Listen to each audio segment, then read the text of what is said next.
नमस्कार विद्यार्थी मित्रांनो, मी तुमची एज्युकेटर श्वेता चंदनकर तुम्हाला सर्वांचे ग्लोबल ऑनलाईन मराठी या युट्यूब चॅनलवर स्वागत करते. आपल्याला माहिती आहे आपण पीवायक्यू सिरीज घेतो आहे आणि आज त्याचा पार्ट आहे 23वा.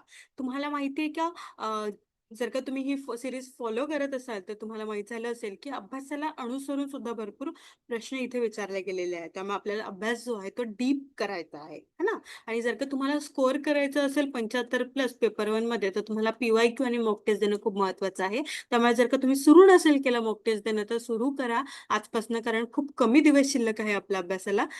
ठीक आहे, चला तर मग सुरुवात करूया.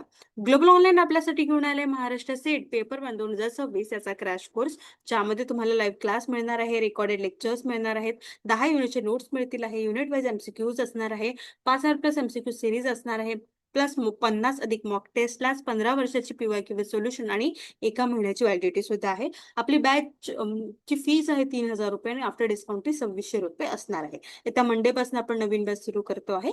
जर का तुम्हाला इनरोल करायचं असेल तर तुम्ही दिलेल्या नंबरवर संपर्क करू शकता किंवा ग्लोबल ऑनलाईन ॲप प्ले स्टोरवरून डाउनलोड करू शकता. हा क्रॅश कोर्स बद्दल मी बोलती आहे. पेपर 2 चे आपल्याकडे Marathi, history, commerce, management, computer science, education science, life science, library science, chemical science, English literature, political science, economics आणि लॉ आहे. या क्रॅश कोर्स मध्ये तुम्हाला पेपर 1 फ्री मिळणार आहे, 1 महिन्याची व्हॅलिडिटी आहे, कम्प्लीट 10 युनिटचे नोट्स आहे, 20 अधिक टेस्ट आणि फुल सिलेबस टेस्ट आहे. याची फीज आहे 4,000 रुपये. जर का तुम्हाला इनरोल करायचं असेल तर तुम्ही दिलेल्या नंबरवर संपर्क करू शकता किंवा ग्लोबल ऑनलाईन ॲप प्ले स्टोरवरून डाउनलोड करू शकता. चला तर मग सुरुवात करूया. शिक्षकांची प्रमुख भूमिका काय असणार आहे? The primary role of teacher is to विद्यार्थ्यांना अद्ययावत ज्ञान पुरवणे, बी विद्यार्थ्यांना अचूक ज्ञान पुरवणे, विद्यार्थ्यांना ज्ञान प्राप्ती व ज्ञानाची पुनर्रचना या सहाय्य देणे, विद्यार्थ्यांना दिलेले ज्ञान दीर्घकाळ स्मरणात ठेवण्यास सहाय्य करणे. A. Provide up-to-date knowledge to student. B. Provide accurate knowledge to student. C. Assist student in acquiring of recurring knowledge. D. Help student to retain the imparted knowledge for a long time. चला, unit 1 मधला प्रश्न आहे teaching aptitude. काय असणार आहे?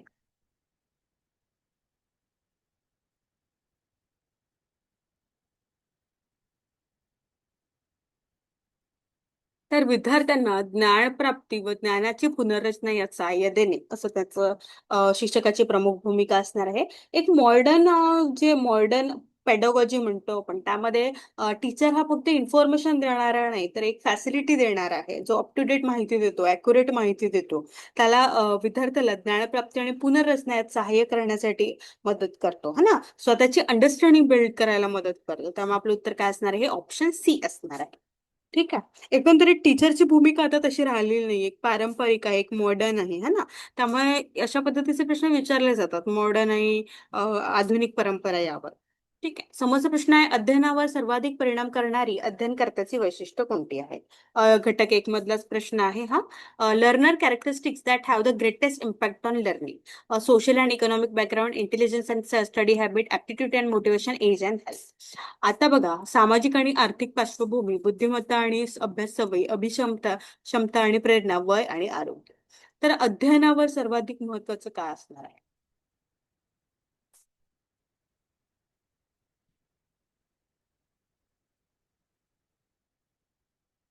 चला सांगा बघू काय असणार आहे. तुम्ही सुद्धा माझ्यासोबत उत्तरे देत चला, जेणेकरून तुमचा कितपत अभ्यास झाला हे तुम्हालाच नोटीस करता येईल, है ना. सेल्फ स्टडी मध्ये हे सगळं येत आहे, याचं नोट सुद्धा काढा.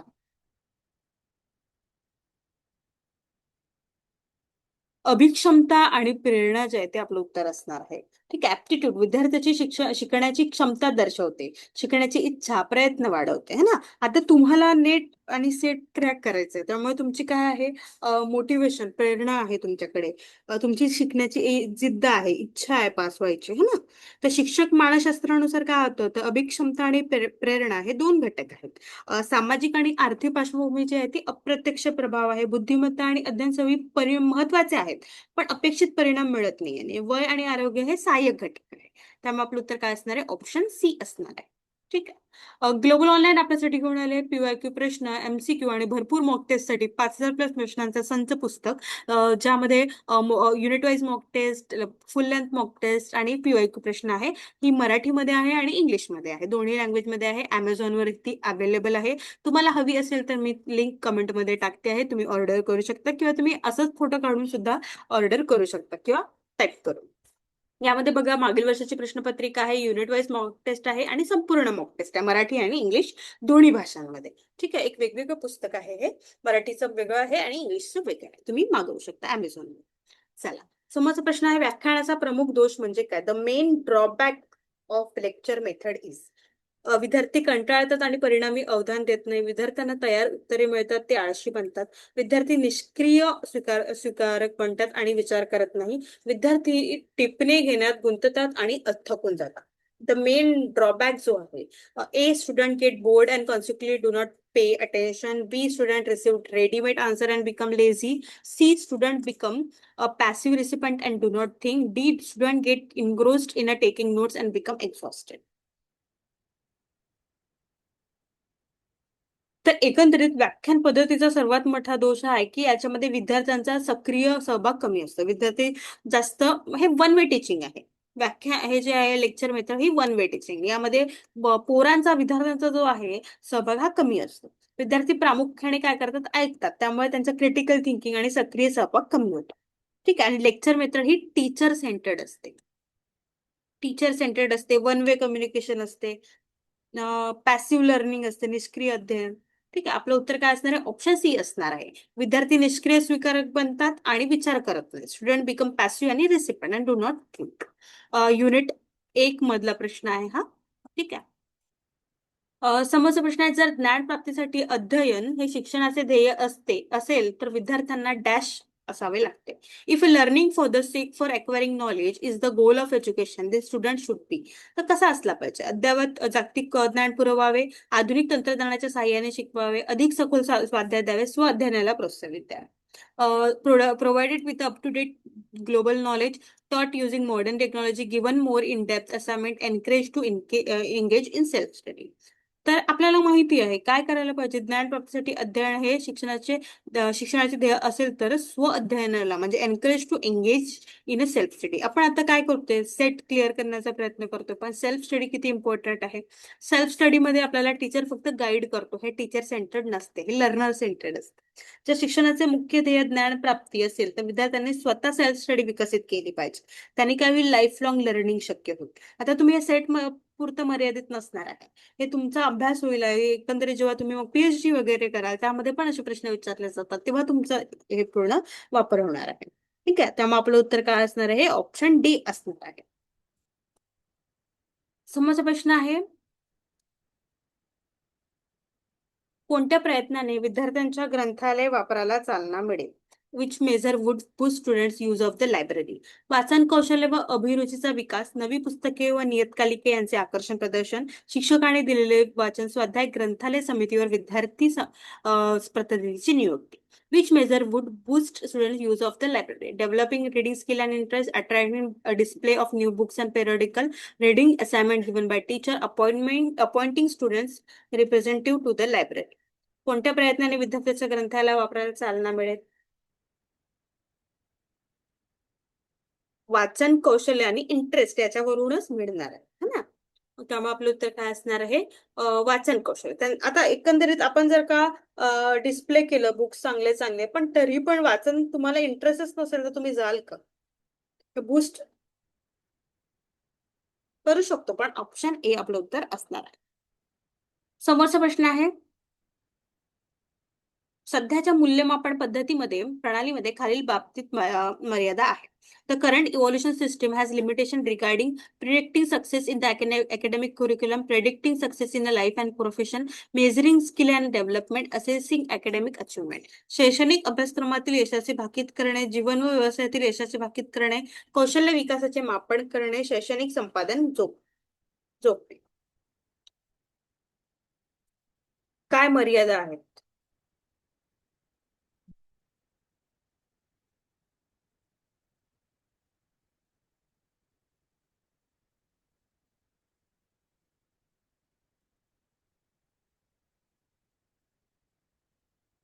चला सांगा बघू. आय होप तुम्ही सुद्धा माझ्यासोबत उत्तरे देत आहात आणि सेल्फ स्टडी करत आहात. तर जीवन आणि व्यवसायाची यशाची भाकीत कर, predicting success in life and profession, हे आपलं उत्तर असणार आहे बी. ठीक. समोरचा प्रश्न आहे, कल्पनेप्रमाणे हे ज्ञानाला लागू पडत नाही. Unlike the other concept, this does not apply to knowledge. Values, perspective, facts, myth. मूल्ये, दृष्टिकोन, तथ्ये, मिथ. कल्पनेप्रमाणे हे लागू पडत नाही ज्ञानाला. तथ्य नाही पडत, मूल्ये, दृष्टिकोन नाही पडत.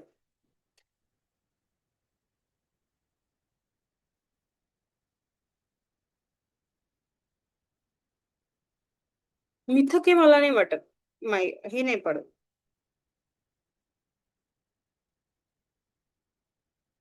ओके. त्याचा अर्थ असा आहे की कल्पनेप्रमाणे म्हणजे कल्पना, काल्पनिक गोष्टीला जसं वैज्ञानिक वास्तविक आधार नसतो है ना. त्यामुळे ते कल्पनेप्रमाणे याला मिथकांना बरोबर आहे, ऑप्शन डी असणार आहे. मिथकाला नाही पडत. मिथक जे आहे काल्पनिक गोष्टी आहे ना, पारंपरिक लोककथा असतात ज्यांना कोणत्याही वैज्ञानिक किंवा वास्तवाचा आधार नसतो. मिथके जे म्हणतो आपण ते बरोबर आहे, ऑप्शन डी आहे. ऑप्शन डी आहे बरं याचं उत्तर. दृष्टिकोन नाहीये, बी नाहीये, ऑप्शन डी आहे. शास्त्राचे एक प्रमुख ध्येय कोणते आहे? A major goal of science is persuasion, production, understanding the past, clarification. मन वळवणे, बाकीत करणे, भूतकाळ जाणे, सुस्पष्ट करणे. Major goal of science is, ते काय असणार आहे? प्रोडक्शन, है ना. शास्त्राचे ध्येय प्रिडिक्ट करणे की असं असं पद्धतीने होऊ शकते, विज्ञानाला शक्य होते, हवामानाचा अंदाज लावणे, प्रिडिक्ट करते, आज पाऊस येणार आहे, खूप ऊन निघणार आहे. सायन्स. ठीक आहे, त्यामुळे आपलं उत्तर असणार ऑप्शन बी.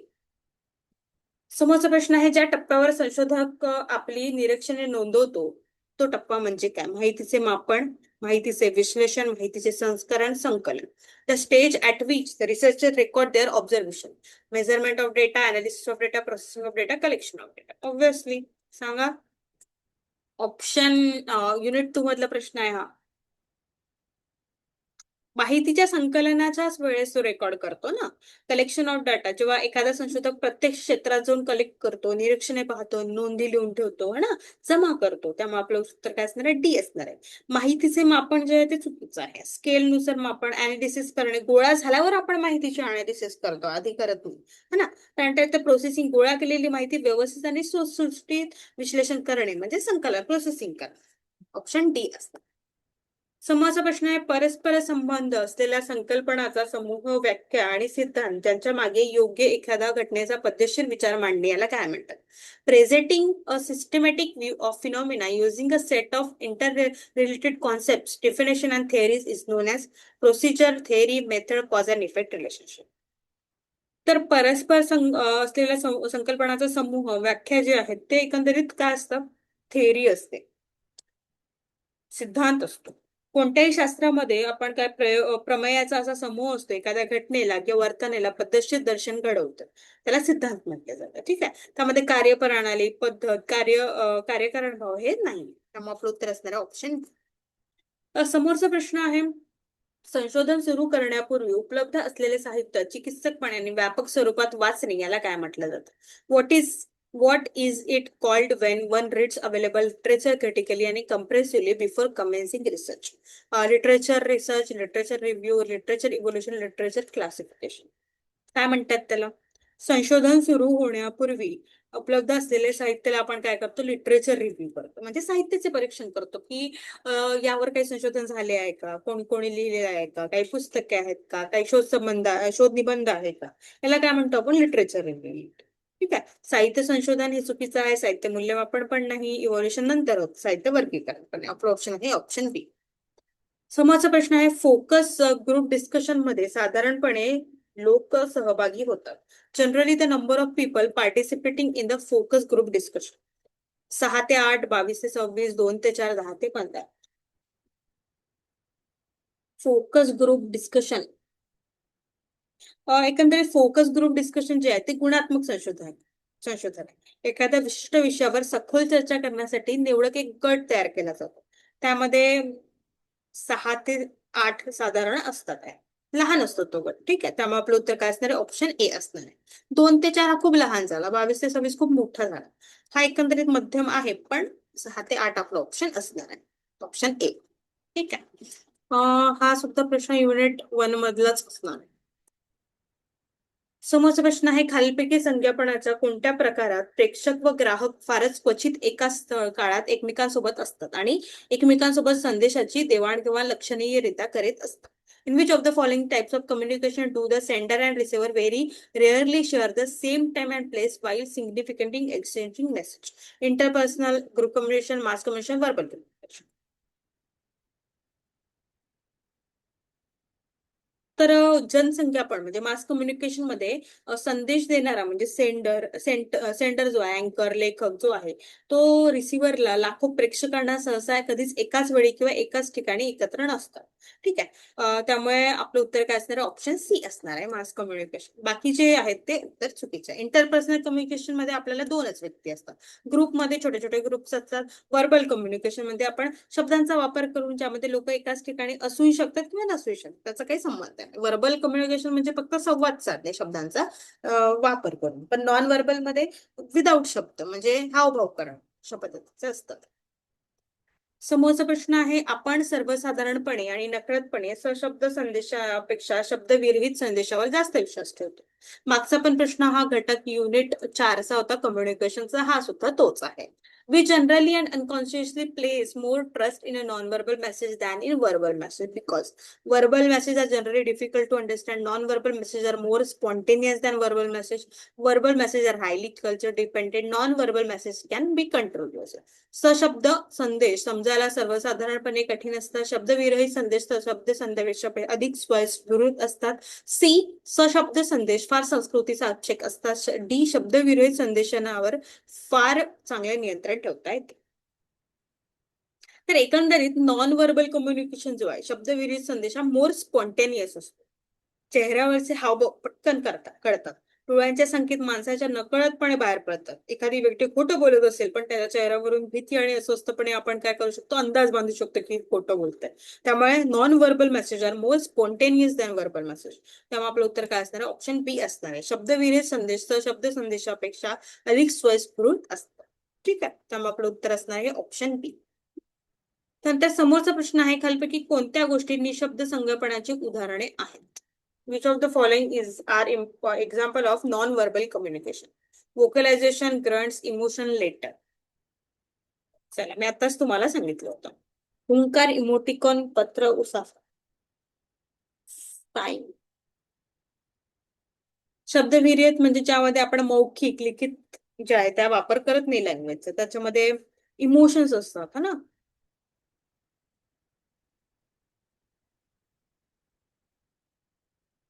हुंकारमध्ये फक्त आवाज काढला जातो. इमोशन्स आहेत. त्यानंतर आहे साईन. उसाचं सोडणे ही एक शारीरिक आणि आवाजाची क्रिया आहे. पण पत्रामध्ये आपण व्हर्बलच कम्युनिकेशन करतो, लिहितो ना त्यामध्ये आपण. शब्दविरहित संभाषण नसतात आहे. त्यामुळे उदाहरणे आहेत फर्स्ट, सेकंड अँड फोर्थ. म्हणजे ऑप्शन डी आपलं उत्तर असणार आहे. ठीक आहे. नॉन व्हर्बल म्हणजे ज्यामध्ये आपण हावभाव करतो. ठीक आहे. युनिट 4 मधला प्रश्न आहे कम्युनिकेशन मधला. व्हर्बल नॉन व्हर्बल भरपूर प्रश्न विचारले गेले. तुमचं झालंच असेल आता नोट्स काढून, हो ना. समोरचा प्रश्न आहे, संज्ञापनातील आंतरक्रिया आणि गतिमानता या निकषावर शिकवण्यासाठी खालीलपैकी सर्वात उत्कृष्ट पद्धत कोणते? Which of the following is the best method for teaching in the criteria of interaction and dynamism in communication? Face-to-face classroom teaching, video lectures with the audience participation facilities, interactive virtual classroom, distance education method. समोरासमोर राहून वर्गात केलेले अध्यापन, श्रोता सहभागाच्या सुविधेचा video तासिका, प्रतिचलित आभासी वर्ग, दूर शिक्षण पद्धत. तर हा सुद्धा प्रश्न युनिट 4 मधला आहे. आणि एकंदरीत हा लर्निंगच्या जुळलेला आहे. टीचिंग द क्रायटेरिया इंटरॅक्शन यामध्ये आपण काय करतो? आंतरिक क्रिया आणि गतिमानता जे आहे यामध्ये कम्युनिकेशन मध्ये आपण हे निकषावर सर्वात प्रभावीपणे शिकवले जाते आणि अनुभवले पण जाऊ शकते. समोरासमोर राहून वर्गात केलेले अध्यापन हे जास्त पद्धतीने चांगलं होतं. त्वरित संवाद होतात, हावभाव कळतात, देहबोली कळते, अत्यंत गतिमान आणि जिवंत असतं. त्यामुळे आपलं उत्तर असणार आहे ऑप्शन ए. ठीक आहे. बाकीचे आहेत व्हिडिओज, आता यामध्ये थोडंसं ना थोडं काहीतरी अडचण असते. तर आपण जे बोलतोय याच्यामध्ये तुम्हाला माझे हावभाव नाही कळते, है ना. एकंदरीत आवाज येतोय आणि इथे जे होतंय ते सगळं कळतंय. त्यामुळे फेस टू फेस जे आहे क्लासरूम ते मोर इफेक्टिव्ह असते. त्यामुळे आपलं उत्तर असणार आहे ऑप्शन ए. हे नसणार आहे बरं. नाही. समोरचा प्रश्न आहे, भारतात खासगी मालिकेच्या उपग्रह दूरचित्रवाहिन्या कोणत्या वर्षी दिसू लागल्या? In which year did privately own satellite television channels begin to appear in India? 1982, 1985, 1991, 1995. चल सांगा बघू. हा युनिट 8 ICT मध्ये टेलिव्हिजन वगैरे आलेलं आहे. तर खासगी उपग्रह वाहिन्यांची सुरुवात 1991 ला झाली होती. त्यामध्ये गल्फ वार, खाडी युद्ध, स्टार टीव्ही आला होता, झी टीव्ही 1992 मध्ये. त्यामुळे अशा पद्धतीने असणार आहे. कलर टीव्ही वाटल्यास जे ते 1982 ला आलेला आहे. ठीक आहे. आपलं उत्तर असणार आहे ऑप्शन सी. समोरचा प्रश्न आहे, भारतीय प्रसार माध्यमांच्या संदर्भात खालीलपैकी योग्य पर्याय ओळख. वृत्तपत्रे, IRS, TV, TRP, TPR, TVN, TA सगळ्यांना माहित आहे. TRP है ना. टीव्हीला काय लागते? TRP लागते ना सिरियलला. किती लोकांपर्यंत पोहोचले, किती लोक त्या वेळेमध्ये बघतात आहे. काय TRP? टार्गेट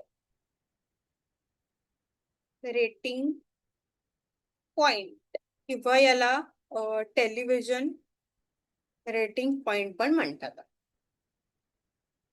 ठीक आहे, ऑप्शन असणार आहे ऑप्शन ए. चल समोरचा प्रश्न आहे, आपल्याला नंबर सिरीज दिलेली आहे आणि ती आपल्याला सॉल्व्ह करायची आहे. 32, 33, 37, 46, 62. आता बघा, पहिल्यांदा आपण नंबर सिरीज जेव्हा बघतो तेव्हा काय बघतो? ही काय वाढत्या क्रमाची आहे की उतरत्या क्रमाची आहे? ही वाढत्या क्रमाची आहे. इथे +1 होत आहे, 4 है ना. काय होतं मग आता आपण इथे काय, एकतर वाढत वाढत आहे है ना. त्यामुळे ऍडिशनच होईल याच्यामध्ये. +9 आणि यामध्ये 16. आता हे काय आहे? तर हा 1चा स्क्वेअर, 2चा स्क्वेअर, 3चा स्क्वेअर आणि हा 4चा स्क्वेअर म्हणजे स्क्वेअर. इथे काय म्हणता वापरले? स्क्वेअर सिरीज वापरली आहे. आता समोर काय येईल? 4 स्क्वेअर नंतर 5चा स्क्वेअर. आता 5चा स्क्वेअर किती आहे? 25 आहे. तर 62 मध्ये 25 टाका. किती येणार आहे? 87. आपलं उत्तर काय असणार आहे? ऑप्शन बी असणार आहे. इतकं सोपी हा नंबर सिरीज असतं आणि आपल्याला इथे आउट ऑफ आलेच पाहिजे. ठीक आहे, तेवढी जास्त प्रॅक्टिस करा जेणेकरून तुम्हाला आउट ऑफ मिळेल आहे. आता बघा, इथे आपल्याला लेटर सिरीज दिलेली आहे. AZDWGTJQ.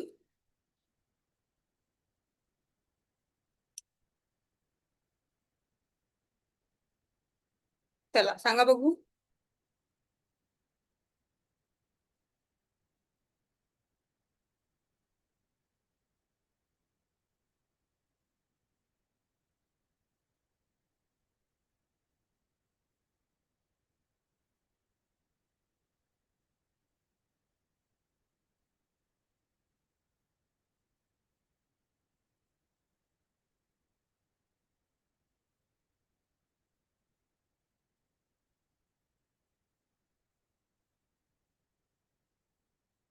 त्याला सॉल्व्ह करा.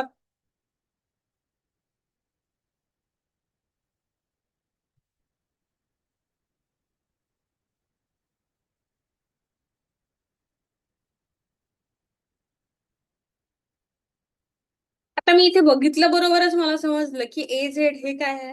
अपोजिट आहे. TW अपोजिट आहे, GT अपोजिट आहे, JQ अपोजिट आहे. आता एवढं मला समजलं. पण आता याचे समोरचे कशा पद्धतीने येत आहे?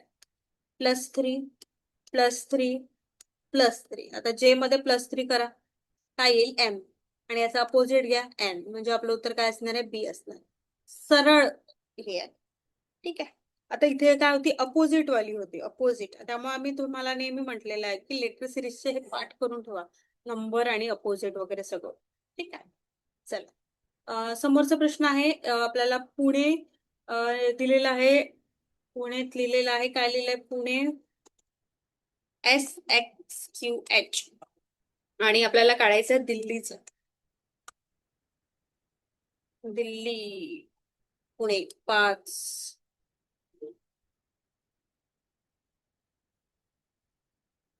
21, थोडा.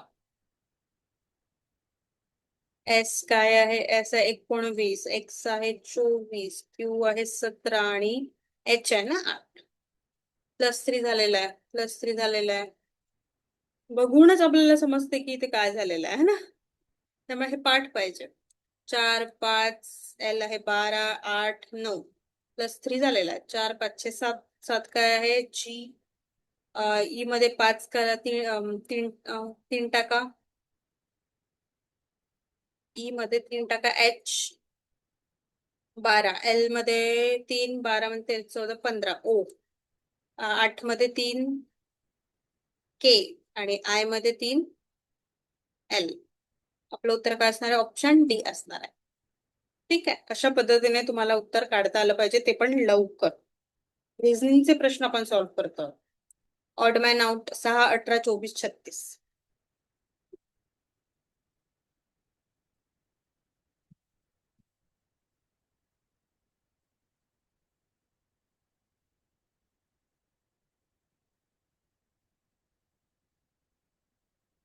Identify the odd man out.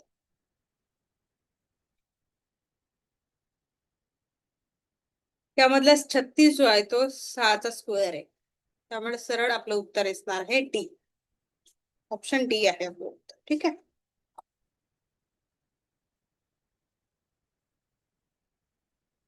त्यानंतर इथे आपल्याला दिलेले आहे चुकीचे पद, आपल्याला इथे ओळखायचं आहे.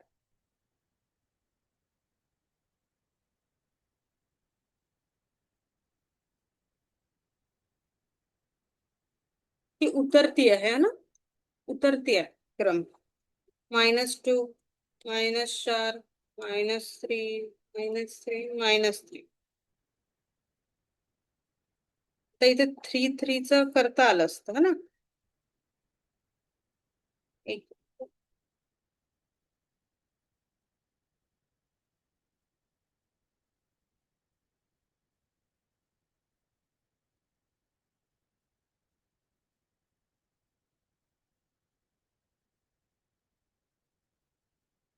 इथे -2 झालेला आहे ना, इथे -4 झालेला आहे. बाकी 3 3 3 झालेला आहे ना. तर इथे आपण एक सिरीज अशी फॉलो करू शकलो असतो, -2 -4 -6 -8 वगैरे. ठीक आहे. त्यामुळे जर का 462 नंतर आपण -6 केलं असतं तर 56 आलं असतं 59च्या जागी. ठीक आहे. त्यानंतर जर का आपण 3ची सिरीज फॉलो केली असती,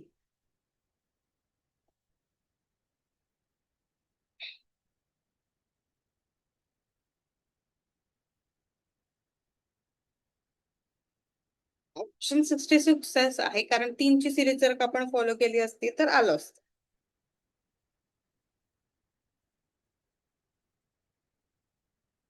ठीक आहे. हे मी सांगते तुम्हाला कमेंट सेक्शन मध्ये. ओके. त्यामध्ये थोडंसं मला नाही कन्फ्युजन आहे की 66 आहे की 59 आहे. ठीक आहे. आता जर का आपण 68 -2 केलं तर 66. 66 -4 केलं 62. हे ऑलरेडी दिलंय. त्यामध्ये आपण 62 -6 केलं तर 56 येईल. म्हणजे 59 जो आहे तो आपला चुकीचा राहील. तर पहिला जो आहे तो चुकीचा राहील है ना. त्यामुळे ऑप्शन ए असू शकतो. ठीक आहे. आणि 66 पण इथे काहीतरी लॉजिक आहे. ओके. अशा पद्धतीने थोडेसे कन्फ्युजन क्वेश्चन पण विचारले जातात. चला, समोरचा प्रश्न आहे, पी हा क्यूचा भाऊ आहे. पी हा क्यूचा भाऊ आहे.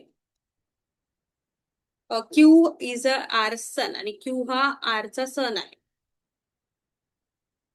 मुलगा मुलगा एस हे आरचे वडील आहे. पी हा एस चा कोण आहे? P is Q's brother, Q is R son, S is R's father. What is P S P? What is P to S? नातू आहे ना, सरळच. आता बघा मी इथे काय काय केलं. भाऊ म्हटलं की असं, बहीण म्हटलं तर असं, अशा पद्धतीने करायचं है ना. त्यामुळे सरळ उत्तर येते. समोरचा प्रश्न आहे, आपल्याला इथे गृहीतक दिलेलं आहे आणि इथून ठरवायचं आहे. काय म्हणतात हे गृहीतक? मुलांवर शिक्षकाचा अधिक प्रभाव पडतो. विधान आहे हा. गृहीतक आहे, मुलांचा बराच वेळ शाळेत जातो त्यामुळे मुलांना त्यांचे शिक्षक आदर्श वाटतात म्हणून. आपल्याला एक दिलंय, teachers have greater influence on children, statement दिलंय. अझम्पशन म्हणतोय की children spend a lot of time at a school. दुसरं दिलंय, children consider their teachers to be role model. हा, तर त्या रोल मॉडेल करतात, मुलांना त्यांचे शिक्षक आदर्श वाटतात, त्यामुळे ते असू शकतात. त्यामुळे मला तर दोन्ही वाटते. तर जे आहे आपलं, दोन्ही बरोबर आहे. ओके.